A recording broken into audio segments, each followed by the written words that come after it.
and thank you so much for joining us today at Broadway Elementary in Denison. And I want to thank Superintendent Veronica and Brent Larson for hosting us today. We really appreciate your help in putting this together.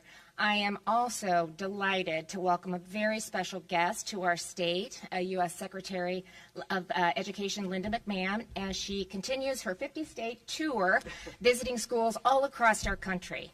Secretary McMahon is a champion for students and families, and she never wavers in her commitment to fostering excellence, expanding choice, and empowering states who know best how to serve their students. I'm proud to say that Iowa's education priorities are very well aligned with that vision. We've expanded educational freedom so parents can choose what's best for their children, because no single model works for every child. We've also grown our investment in public schools, strengthened accountability metrics, enhanced work-based learning opportunities, and trained teachers in the science of reading. And today, I'm proud to say we're seeing the results, and they are truly remarkable. In just the last year, 10th grade science proficiency has gone up 7 percentage points. Third grade literacy has gone up 11 percentage points, and chronic absenteeism has fallen nearly 10 percentage points. And since 2023, participation in work-based learning has increased by 76%. The story at Broadway Elementary is especially inspiring. Here, literacy grew from 65% to 72% in just 1 year. That's a 7% increase, and that number continues to rise. It shows the power of evidence-based instruction and the school district's commitment to it. All the K through 5th grade teachers in Denison are completing their second year of letters training in the science of reading and have fully embraced this approach. Our progress also says a lot about Iowa, about the dedication of our teachers and administrators, their collaboration with the Iowa Department of Education, and our families' engagement in student success.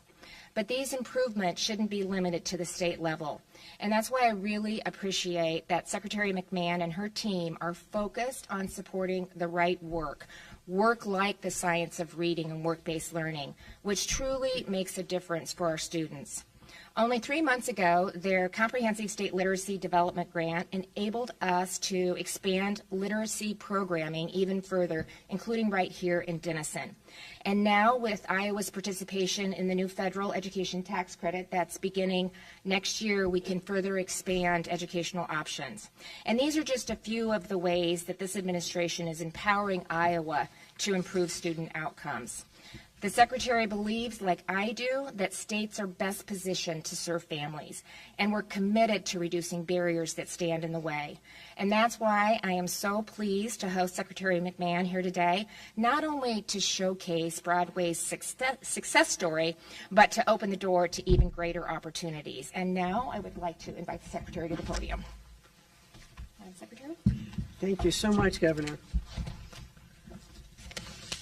It's so fun being here. I just was, with this group, we were back and we were talking and just visiting, and they were telling me how they ran for student council, and it was exciting, and they were, some of them are a little hesitant to go to middle school next year, but I know they're all going to just excel wherever they go, because this is a great group of students. So Governor Reynolds, thank you so much for your gracious introduction and for having me here today. To visit with the Denison Monarchs. This is pretty exciting. As some of you know, President Trump told me that I would succeed as the Secretary of Education when I had worked myself out of a job. It's a little bit different job description when you take on a new role. But his vision isn't about me or one position. It's about you. It's about the students. It's about what's going on here. It's breaking up the education bureaucracy in Washington, D.C., a system that we found that enriches adults while stifling progress for students, and returning responsibility for educating children to the states to unleash a new era of excellence. Over the past few months, I've visited dozens of states, spotlighting how innovation can flourish when decisions are made locally by leaders who know their students best. As Governor Reynolds illustrated, Iowa is living proof of this. While National English Language Arts proficiency for third graders stagnated or declined nationally last year, Iowa's jumped by double digits, up 11 points in just 1 year. That's really commendable, Governor. Science proficiency in your schools rose across all tested grades, rebounding significantly since pandemic losses.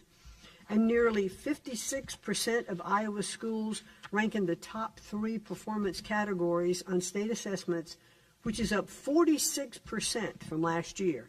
And that is remarkable. And you know, how'd you do that?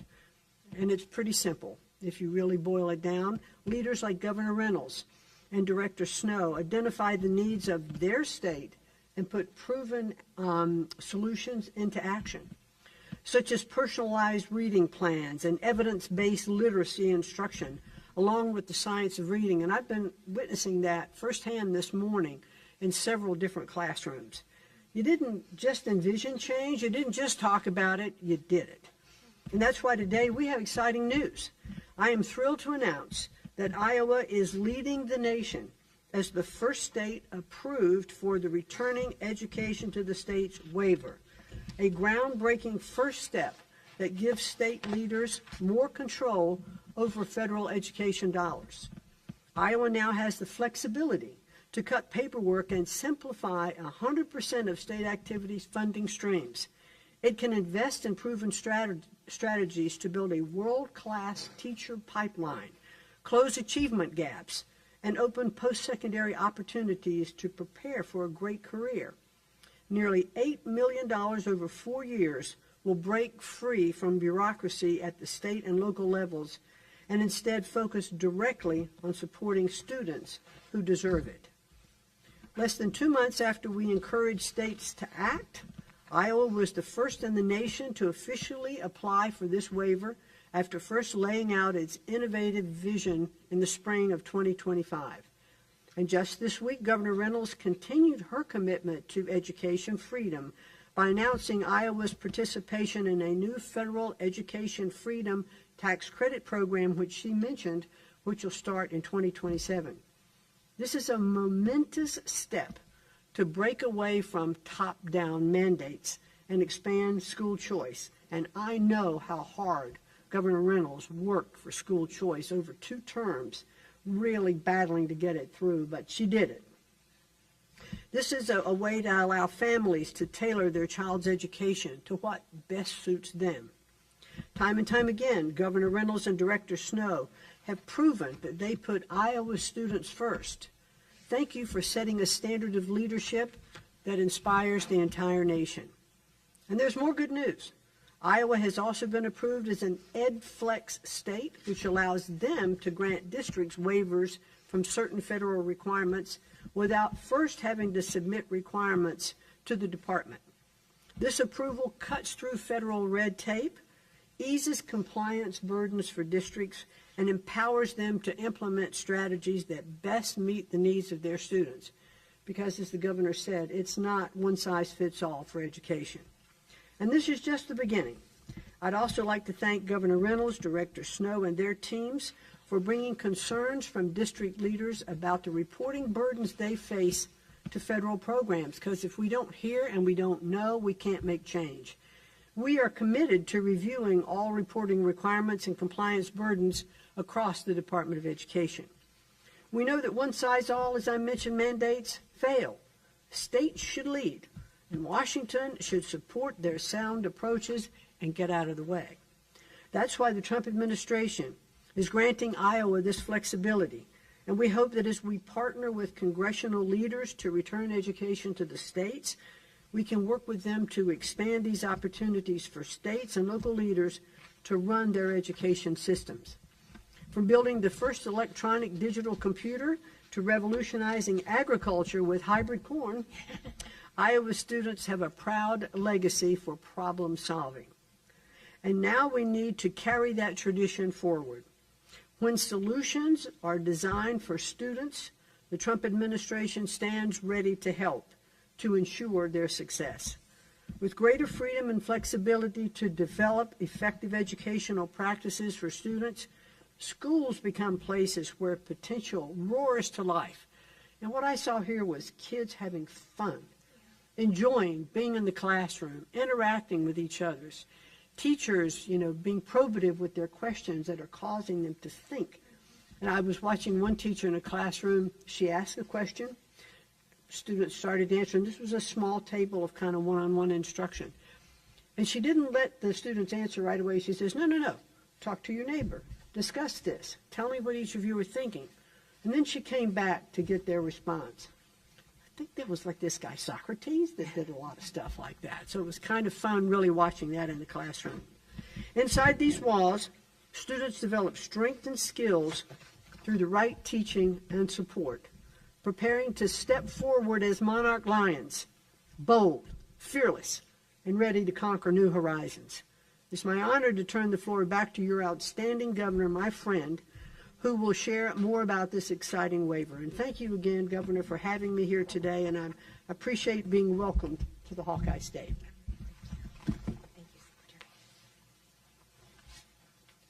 Well, thank you, Secretary McMahon, and thank you for placing your faith in Iowa to lead the nation in this important effort. Thanks for being here today. It was a lot of fun to be in the classroom and to see the engagement and the fun. When kids are having fun learning, they're learning, and we saw that in every room that we were in. So thank you for being here. We are proud to be the first state to submit a unified allocation plan. We're excited to be approved for this very first step, and we're confident that we can do even more. By reallocating compliance resources, Iowa will begin shifting nearly $8 million and thousands of hours of staff time from bureaucracy to actually putting that expertise and those resources in the classroom. And this means greater flexibility to strengthen the teacher pipeline, narrow student achievement gaps, and really continue our work to expand evidence-based instruction in both math and reading. And most importantly, it means moving the dial toward the return of education to the states. We know that the U.S. Department of Education can only accomplish so much under its existing authorities, and we stand ready to support you in advocating to Congress for greater flexibilities, and I can guarantee you will demonstrate that it is the right thing to do. So to that end, I want to thank you for your commitment to continued progress, especially as it relates to reporting requirements. By working together to streamline reporting, we can free up resources for the classroom that are currently tied up in duplicative data collection. Because the more red tape that we cut from the federal level, the more Iowa can increase education quality. And really to elaborate on what today's announcement means for our educators and for our families and the students that they serve, I'd like to recognize our outstanding director of the Iowa Department of Education, Mackenzie Snow. Before she came to Iowa, Director Snow's record in Virginia, New Hampshire, the U.S. Department of Education, and the White House won her praise from policymakers nationwide. And there's just nobody else that's better to share more about the impact of this waiver than Director Snow, and we're very fortunate to have her leading the Department of Education. Her and her team. She's got an incredible team. Director? Thank you, Governor Reynolds, for your strong leadership and your unwavering commitment to Iowa's children.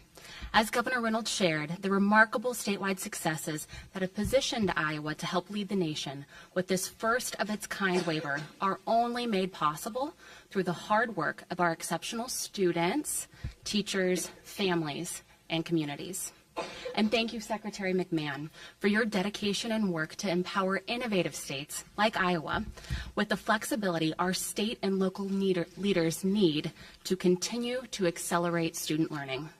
Work that now empowers Iowa to better align federal resources to our state and local education priorities, to bolster school improvement efforts informed by assessment and accountability, and to continue to advance our school district's focus on best serving students most in need of support. Beginning 2 years ago, we articulated Iowa's bold vision for education reform, built upon supporting a strong teacher pipeline through recruitment, retention, and development, strengthening evidence-based reading and math instruction, narrowing and closing achievement gaps through accountability and support, empowering students with multiple pathways to post-secondary success, and promoting vibrant, safe, and healthy learning environments. Secretary McMahon shares in this vision, making early literacy a top priority for the U.S. Department of Education. Landmark state legislation enacted in 2024 is helping make evidence-based literacy instruction a reality for every child in every Iowa classroom. And schools like Broadway Elementary here in Denison show how this work changes lives. Broadway implements rigorous academic standards and high-quality instructional materials with fidelity. They prioritize strong intervention structures, benefit from statewide rigorous professional learning, engage K-6 students in Iowa's intelligent, personalized tutoring, and foster partnerships with families. And they recently received a school district grant through Iowa's $24 million Comprehensive State Literacy Development Grant awarded by the U.S. Department of Education. And now, through Iowa's historic Math Counts Acts, these transformational structures will deliver for students across the state in math, too. As both Governor Reynolds and Secretary McMahon stated, Iowa is achieving remarkable results. Early literacy is improving, science proficiency is improving, overall school performance is improving, schools in need of support are improving, work-based learning is growing, and our teacher pipeline is strengthening. And the department and Iowa's districts and schools are well positioned to employ the improved flexibility and accountability proposed in our Unified Allocation Plan. And today, recognizing these results, the U.S. Department of Education is taking important steps to empower state leaders to focus 100% of federal, state-level resources on efforts that have the greatest impact on student achievement and on student growth. These first steps also provide targeted local flexibilities in the Elementary and Secondary Education Act's Title I Part A, Title I Part D, and Title IV Part A programs. These programs focus on meeting the needs of students with low-income backgrounds and supporting all students in meeting high expectations. They focus on supporting students cared for outside of a traditional home setting and justice-connected youth, and they focus on student support and academic enrichment. Finally, to further redirect critical resources from compliance back to the classroom, the U.S. Department of Education is committing to aligning and modernizing programmatic and fiscal reporting. Once again, informed by the expertise of Iowans, our work will benefit local education leaders here and across the nation by right-sizing administrative workloads while maintaining strong transparency and accountability. Each of these steps forward are key components of Iowa's Comprehensive Unified Allocation Plan. And we look forward to continuing to partner with the U.S. Department of Education to grow the local flexibilities announced today, reflecting our collective confidence in local education leaders. Let's be clear. Today's recognition and approval didn't just happen. It happened because of the hard work of Iowa's students, teachers, and families, supported by our dedicated public servants and in partnership with the U.S. Department of Education. And the success of these efforts and Iowa's first in the nation waiver rely upon them.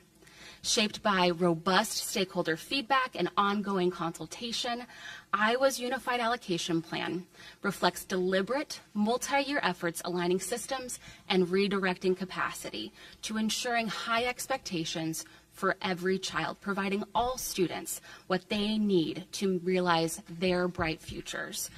Capacity to advance evidence-based instruction and career-connected learning. Capacity to support teachers in doing their best work.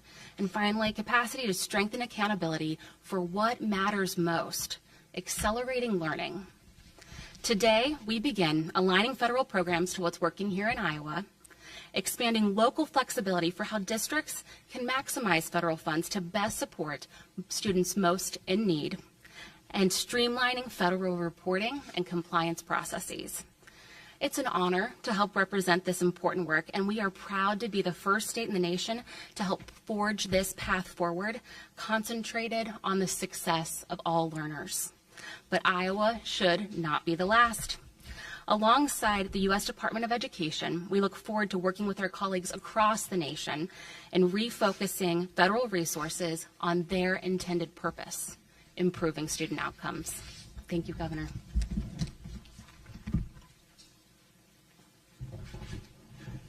Thank you, Director Snow, and truly thank you for your incredible leadership at the Department of Education. We are truly blessed to have your leadership and have you serving in that capacity with your team. And with that, I think we'll open it up to questions. For any of you, I'm just wondering if you could walk us through a little bit more this money beforehand. What were some of the barriers you were brushing up against? Where was that money being directed? And tangibly, does the state decide now which districts get to use this money and how they use it? Do you have full flexibility, or are there targeted areas you have to use this money? I'm going to let Director Snow answer that question. She alluded to a lot of it in her remarks, but we can answer that specific question. Happy to. So there are three main components that we're excited to share today. The first is the state level block grant for 100% of state activities dollars. So for example, you've heard a lot about evidence-based professional learning, and you've seen that here in action at Denison today. Iowa has used 8 different funding sources, 6 of which are federal funding sources, to provide this intensive evidence-based professional learning statewide.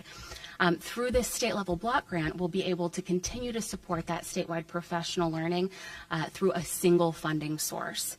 We've also seen Iowa's proportion of students who are English learners increase 40% in the last decade, and we are focused on ensuring that all teachers are prepared to support their needs through differentiation and differentiated instruction. Through this state-level block grant, we are also able to offer new professional learning to empower all teachers statewide to best serve students who are English learners that we look forward to rolling out in the coming months. The second main component is around targeted local flexibilities, and those are observed in 3 main programs: Title I Part A, Title I Part D, and Title IV Part A. An example of that is Title I Part A carryover funds, for example. You know that across our state, about 66% of districts serve fewer than 1,000 students. And our smallest Title I allocation, which is the largest federal funding source in ESEA, is about $21,000. So the carryover allows districts, especially rural districts, to be able to purposefully plan to make significant investments in things like high quality instructional materials, high dose tutoring, both of which you've seen here in Denison today. And then the final component is around streamlining and modernizing our fiscal and programmatic reporting and compliance work. And that is critical to ensure that we continue to focus our resources on the classroom and that we right-size compliance while maintaining high levels of transparency and accountability. That is the main driver of the identified about $29 million in excess compliance investment that Iowa has estimated across our state agency and across districts in our state. Lorena Lopez with La Prensa, Spanish newspaper, and Denison Free Press. I have a specific question for you, Secretary McMahon. What made you choose Denison, Iowa? Actually, I wanted to come to Iowa, and I reached out, to the governor's office, and she, in collaboration with Director Snow, decided what school would be most exemplary for me to come and to see all the different levels and the achievements that are happening here. And so I gladly came at her direction, and because I'm a bureaucrat from Washington. I don't know the local schools, the local teachers, the local programs, and that's the whole point of it, because it is at the local level that the governors, the directors, the teachers, the parents in the communities really are the ones who should be in control of their children's education. And so to come today and be here is just a wonderful thing. I wanted to get back to, just want to a question, that you asked. Let me just give you a little bit of example about what this means to how much money is actually going to be able to go difference than complying with federal regulations. So the total amount of the grant, the block grant that's coming in, is about $9.5 million. If we were operating under the old rules, it would take, according to the figures that were done in the state, about $8 million to to comply with the regulations of this $9.5 million grant. So in essence, you'd get about $1.5 million to go to the schools. With this new waiver, that $8 million will go to the schools. And that's a big number to consider.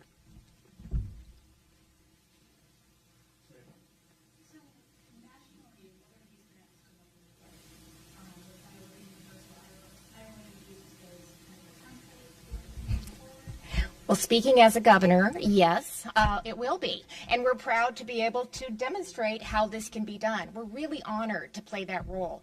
And that's what we do. We look at what other states have done. We look at what they've submitted. We look at what we need in our state and how we can adjust to meet the needs of each individual state, because every school district, every state is, to your point, Secretary, is different. Yes. And this will allow them to tailor it to what their needs are in the state. Do you have something to add to that? Yeah, and if you haven't noticed, governors are competitive, and but really In a good way. in a very good way, because if we look at what innovations have happened in different states, as we look to the science of reading, and which is adopted here in the state of Iowa as well, and seeing those results. But that was really begun in other states and showing success. So other governors will take some of that program, improve it when they get it to their state, work on it in a different way. Directors like, well, there she is. Director, trying to mess me up here. Like Director Snow will take it and look at it and say, okay, how do we do this? How do we bring our teachers in? How do we, retain them? How do we provide the right kind of training for them so that they can go forward, and teach, these new programs? And so that's innovation at the state level that does not come from Washington, D.C., and I applaud our governors and our directors working with, the local school districts, the teachers and parents to understand what their needs are and to get the bureaucracy of Washington out of the way so that the money goes to the students and we'll see the improvements like we've seen here.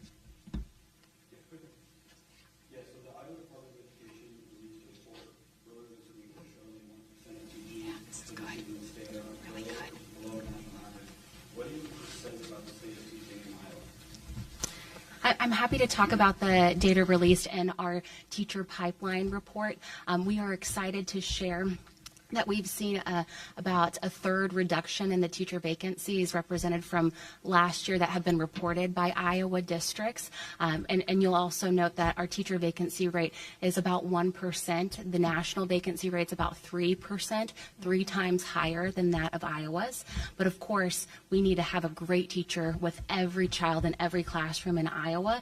And we continue to identify special education teaching positions as the greatest vacancy endorsement area in our state, consistent with national trends. And Governor Reynolds has deployed a number of innovative solutions like the teacher and para-registered apprenticeship program to support specific endorsement areas and to support specific geographies as we continue to reinforce our teacher pipeline. And with that program, the teacher para and registered apprenticeship program, we actually have about 600 students that are in the pipeline that will become teachers. And part of that program, they teach in Iowa for 5 years. So we really, in addition to all the other things that Director Snow talked about, we're really on a good, I think, pathway to really meet the need and to get excellence in every single classroom, and especially in specific areas.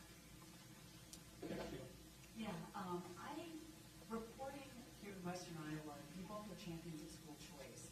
What I hear a lot of in rural districts is the concern that public schools will be left behind. I don't know what Yeah. Yeah, it's just the opposite. It strengthens education. And regardless of the options that we have with families, which we shouldn't be afraid of that, it makes us all better, and families know best, where their child can get the education that they deserve. And the lion's share, what is it, 94%? 90?